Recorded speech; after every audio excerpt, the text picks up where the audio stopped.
کہ کیا کوئی بندہ اپنے اعمال کی وجہ سے جنت میں جائے گا یا رب کی رحمت کی وجہ سے جنت میں جائے گا؟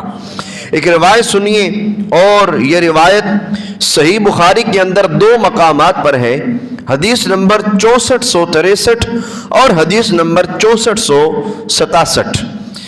حضرت سیدہ عائشہ صدیقہ رضی اللہ تعالی عنہا آپ بھی راوی ہیں، اور ابو ہریرہ رضی اللہ تعالی عنہ آپ بھی اس حدیث پاک کے راوی ہیں۔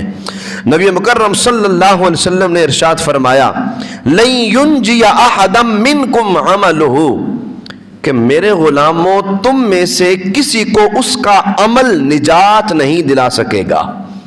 میرے غلاموں تم میں سے کسی کو اس کا عمل نجات نہیں دلا سکے گا۔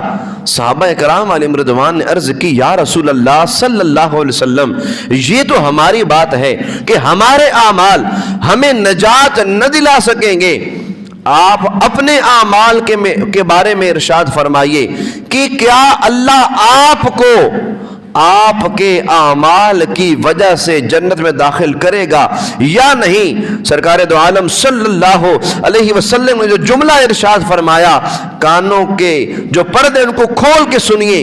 نبی کریم علیہ الصلوۃ والسلام نے فرمایا، ولا انا الا ان یتغمدنی اللہ برحمت، سرکار نے فرمایا کہ میں بھی فقط اللہ کی رحمت کی وجہ سے جنت میں داخل کیا جاؤں گا۔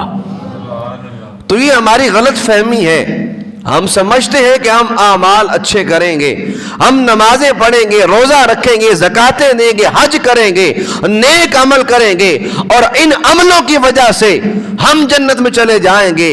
یاد رکھیں بات ایسی نہیں، بات یہ ہے بندے کے عمل اگرچہ تھوڑے ہوں، اگر رب کی رحمت شامل حال ہو، اللہ کی رحمت کی برکت سے بندہ جنت میں داخلہ پا لے گا۔ بندے کے اعمال بہت زیادہ ہیں لیکن رب کی رحمت شامل حال نہیں، رب کی رحمت اس بندے کی ذات پر برس نہیں رہی، تو ایسے بندے کو صرف اعمال کی بنیاد پر جنت میں داخل نہیں کیا جائے گا۔